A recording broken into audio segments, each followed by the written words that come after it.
되게 안 됩니다. 처음에는 어쩔 수 없이 그럴 거예요. 그러나 처음부터 현지 교회를 동참시키는 겁니다. 그래서 시간이 갈수록 퍼센트가 뒤집어지도록, 그렇게 해서 그들이 자로갈 수 있도록 저는 그 경험을 가지고 있습니다. 탕가 신학교도 그렇게 됐고요. 리빙스턴 산들 기독교 중고등학교도 그렇게 됐습니다. 그래서 저는 이 사역도 자신 있습니다. 왜? 주님이 이끌어 주실 것이기 때문에 그렇습니다. 자, 세계 선교를 위해서 그러면 재정은 또 어떻게 되는 건가? 이거 잠깐 보도록 하겠습니다. 자, 세계 선교를 위해서 재정이 필요해요. 마태복음 6장 21절에 보면 네 보물이 있는 곳에는 네 마음도 있느니라. 여러분 아멘 하십니까? 자, 그렇다면 두 가지 통계를 통해서 우리의 아멘과 행동이 어떻게 연결이 되는지를 한번 보도록 하겠습니다.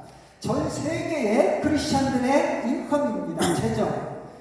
재정 수입이 예를 들어서 1,000만 원이라고 생각을 해요. 전 세계의 크리스찬들이.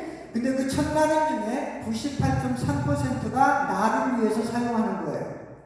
하나님께서 여러분에게 1억 원의 1년 수입을 주셨다면 평균적으로 98.3%를 여러분 가정과 개인을 위해서 사용하고 있다는 거예요. 속상하지 않아요, 여러분? 자, 교회나 기독교 단체를 향해서 사용되는 것은 only 1.6%, 오직 1.6%예요. 더 나아가서 해외 선교사는 말 않겠어요, 이거. 같이 해봅시다. 시작. 얼마나? 크게 해서요. 0.1%. 그런데 왜 교회에서 헌금을 그렇게 강조합니까? 다음 거 보면 더 기가 막히죠? 자, 그러면 교회는 어떨까? 교회 재정. 평균입니다. 어떤 교회는 이거 넘어설 수도 있어요. 자, 평균을 보면 교회 재정을 예를 들어서 1년에 1억 원이 헌금이 드려졌어요. 그러면 그 중에 87% 오렌지 컬러 국내 프로젝트에 사용된다는 거예요. 교회 목사님들, 직원들, 교회 은행에 돈 갚을 거 아니면 이웃교회 좀 돕고하는 거 이런 데에 사용되는 게 87%예요. 그리고 12%가 전도진 종족, 흔히 말하면 우리 선교사님들이 나가서 사역하고 있는 그런 데에 사용되어지고요. 최소 전도 종족, 복음은 들어갔지만 지도자가 없이는 성장할 수 없는 그런 데에 사용되어지는 금액이 오직 1%입니다. 저는 이런 데이터를 먹으면서요, 너무 속상했어요. 너무 속상했어요. 이런 데도 하나님이 복을 주시는 게 이게 옳은 것인가? 우리가 빨리 깨어나야 될 줄로 믿습니다. 예수님께서 부활하시고 승천하시기 전에 최소한 5곳 이상 말씀했어요. 제가 시간상 다 읽지 않겠습니다. 모든 민족을 제자를 삼아라. 또 마가복음 16장 원천에 다니면서 복음을 전하라. 누가복음 24장 40절 이하의 모든 족속에게 전파하도록 했고요. 요한복음 20장 21절 예수님께서 이르시되 너에게 평강이 있을지어다 아버지께서 나를 보내주셨습니다. 기다 너희를 보내노라. 이렇게 명령하시고 승천하셨습니다. 사도행전 1장 8절 요것까지 하시고 승천하시는데, 그렇죠? 오직 성령이 너희에게 임하시면 너희가 권능을 받고 예루살렘과 온 유대와 사마리아와 땅까지 이르러 내 주님이 되리라. 아멘. 네. 자, 점검해 보겠습니다. 여러분의 선교에 대한 관심은 어디에 머물러 있습니까? 예루살렘? 사마리아? 유대 땅? 아니면 세상 끝? 하나 묻겠습니다. 여러분 땅끝이 어디입니까? 땅끝이 어디라고 생각해요? 우리 대한민국 바깥에 있는 나라가 땅끝이라고 생각하십니까? 여러분들이 사역하고 있는 인도네시아, 몽골, 버마, 인도의 이웃 나라가 땅끝이라고 생각하십니까? 아니면 여러분들이 사역하고 있는 곳이 땅끝이라고 생각하고 있습니까? 여러분 잘 기억하시기 바랍니다. 땅끝은 여러분의 사역지가 아닙니다. 여러분의 사역지는 이미 복음이 들어가 있습니다. 그래서 땅끝은 여러분의 사역지 아닌 복음이 안 들어간 곳이 땅끝입니다. 그 땅끝까지 섬기를 위해서 여러분이 헌신하고 여러분뿐만이 아니라 여러분의 현지인 동역자들을 키워서 그들에게 땅끝으로 전파해야 할 사명이 선교사님들에게 있는 것입니다. 땅끝은 내가 사역하고 있는 것이 아닙니다. 이미 땅끝이 아닙니다. 복음이 도착했으니까. 그래서 우리 눈을 넓히 열어야 합니다. 우리 tan가 신학교는 졸업 이틀 전에 파송의 밤을 가져요. 그래서 3년제 신학교인데 졸업식 전날 파티인데 그냥 파티가 아니라 파송, 샌딩, 펄스 나이트 해가지고 파송의 밤을 가져요. 선교사적 마인드를 가지고 사역지로 돌아가는 거예요. 이 사람들이 지금 저희의 뉴웨이브 새 밀도운동에 많이 지금 동참을 하고 있습니다. 이따 영상을 통해서 여러분들이 보실 것입니다. 4명의 선교사 가정이 있죠. 말라위, 잠비아, 말라위, 부룬디. 오른쪽은 저희입니다. 조만간에 많이 더 늘어날 거예요. 철저한 교육을 통해서. 여기서 제가 4단계, 사역의 4단계 잠깐만 설명을 하고 이제 비디오를 보도록 하겠습니다. 선교의 사역 4단계가 있어요. 이것은 제가 아는 것이 아닙니다. 퍼스펙티브와 카이루스라고 하는 훈련 단체에서 제가 다시 훈련을 받으면서 알게 된 거예요. 첫 번째는 개척자 단계입니다. 선교사님들이 처음에 들어갔을 때를 얘기합니다. 그러다 보니까 선교사님들이 모든 일을 다 해야 되는 거예요. 어쩔 수 없는 거잖아요. 대부분 그 사역을 선교사님들이 이끄는 이것이 개척자예요. 두 번째는 부모 단계입니다. 이제 선교사들이 들어가서 사역을 하다가 보니까 이제 현지인들을 만나게 되고 이제 양육하게 되는데 어떤 관계냐면 부모와 자녀의 관계가 되는 것입니다. 그래서 현지 교회와 선교사는 부모와 자녀 관계까지 성장을 해가고 있는 거예요. 세 번째 동역자 관계입니다. 이제 자녀를 낳아서 성장하면 그가 많이 성장하면 동등한 위치가 되는 거잖아요. 부모와. 그래서 현지 지도자와 선교사가 동등한 위치가 되는 것입니다. 성인 관계가 되는 것입니다. 그런데 이때부터 갈등이 시작하는 거예요. 저는 열심히 키워놨더니 지 부모한테 대드네. 이렇게 되는 거죠. 네. 선교지에서 내가 그토록 고생하면서 너를 양육했는데 어떻게 네가 나한테 이렇게 생각이 들게 되는 거예요. 여기서부터 선교사가 갈등이 시작되는 거예요. 네 번째는 자녀자입니다. 다 키워놨는데 자기는 결혼하고 싶은데 부모가 안 돼. 너는 내 밑에 있어야 돼. 이렇게 한단 말이죠. 그럼 부모와 갈등이 되는 거잖아요. 선교지도 마찬가지입니다. 이제는 다 키워놨으니까 그들을 앞세우고 우리는 뒤로 빠져서 기도로 또 필요한 걸로 도와주는 단계가 바로 참여자. 이것을 저는 이양 단계라고 말합니다. 여러분들 사역지는 어떤지 제가 잘 모르겠습니다. 자, 우리는 어느 단계에 와 있습니까? 아직도 첫 번째와 두 번째 단계에서 어려움을 겪고 있습니까? 10년, 20년, 30년 있는데 아직도 초기 단계처럼 아직도 어린아이를 키우는 것처럼 내가 모든 것을 주도하고 있습니까? 저는 옳다고 보지 않습니다. 세 번째, 여러분 현지인을 나와 동등한 자리에 놓는다는 것은 쉬운 일이 아닙니다. 이거 선교사에게 무척 정말 갈등을 많이 가져오게 하는 것이죠. 그러나 이것을 뛰어넘을 수 있어야 합니다. 네 번째는 그들에게 이양시킬 수 있는 그런 단계까지 가야 저는 그래도 뭐라 그럴까 하나님을 좀 기쁘시게 해드리는 선교를 했다라고 저는 생각을 했어요. 여러분은 전 모르겠습니다. 저는 네 번째 후반 단계에서 이양을 완료를 했습니다.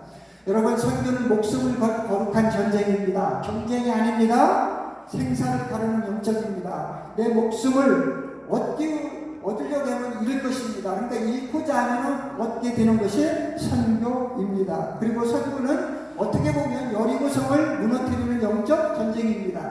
함께 해야 됩니다. 단결, 유니티, work together. 누구와? 현지인들과.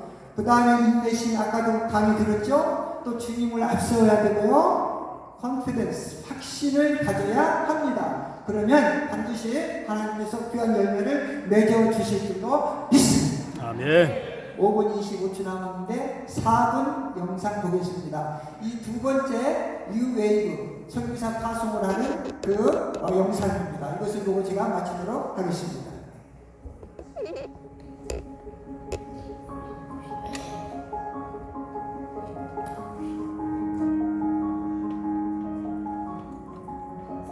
우리 가족의 한 사람이 지금 선교지 신학교 땅에 묻혀 있습니다. 2년에 한 번씩 선교 세미나 부흥회를 하는 주간을 영상으로 만들었어요. 한국에서 강사님 오셨고요. 이분이 모든 우리 선교지를 이양받은 단체장입니다.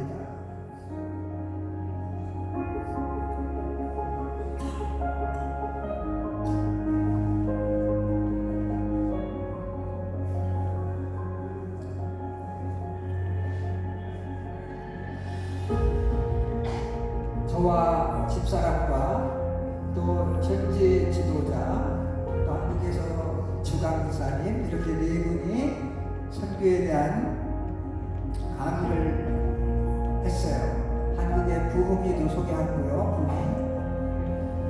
신학교 강당입니다. 이분은 성결 신학대학 명예교수십니다. 은퇴하신 분입니다.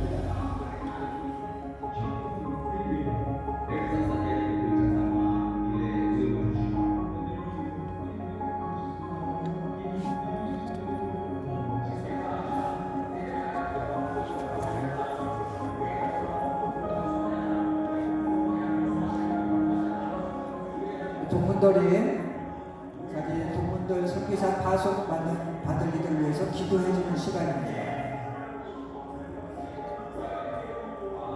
신학교 시작할 때는 저분들이 다 젊었었는데 지금 나이가 많이 들었어요.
선서, 그 다음에 서양 하고 있고요.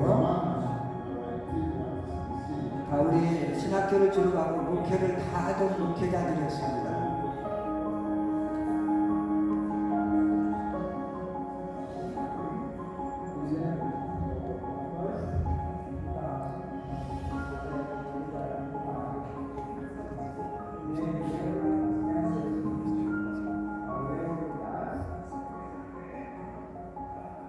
이분이 저희 뉴 체어맨입니다. 선교지를 이양받은 리더입니다.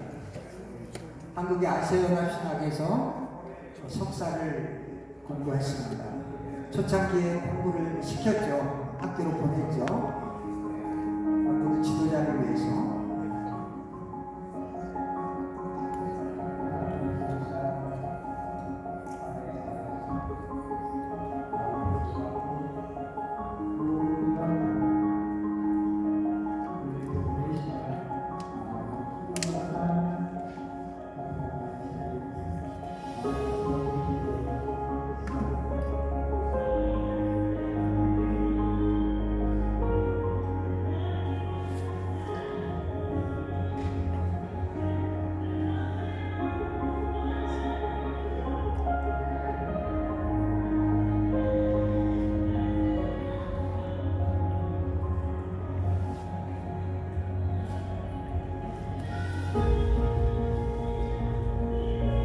동창회는 신학교 방학을 위해서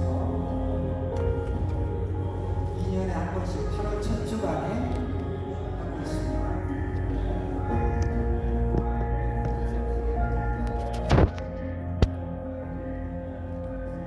이제 저녁에서 많이 목회를 하는데 환경도 어렵고 경제도 힘들어서 참석률은 한 150명 정도 참석을 합니다.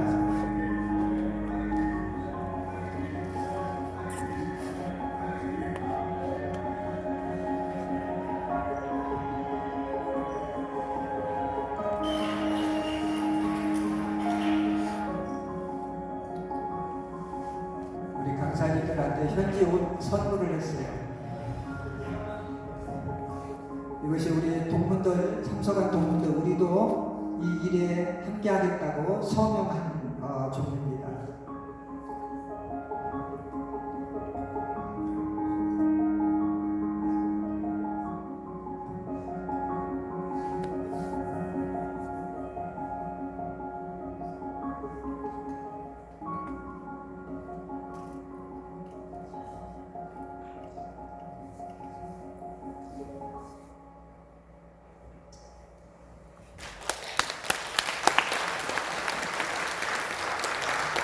기도하겠습니다. 하나님, 우리를 하나님의 청직으로 불러주셨는데 마치 우리가 주님처럼 사역해왔습니다. 용서하여 주옵소서. 아멘. 현지인들과 아름다운 관계를 통해서 주의 나라를 확장하도록 불러주셨는데 선교사라고 하는 특권을 앞세우다 보니 관계도 어려울 때도 있었음을 고백합니다. 주님 용서하여 주옵소서. 하나님이 우리의 주인인데 내가 내 주인인 것처럼 살아가는 것도 용서하여 주옵소서. 아멘. 우리 사랑하는 선교사님들 청지기 정신으로 하나님을 기쁘게 해드리는 모든 사역자들이 되게 하시고 이곳에 참석한 현지 통역자들도 청지기의 정신으로 하나님의 영광을 위해서 협력케 하여 주시옵소서. 아멘. 모든 영광을 하나님께 올립니다.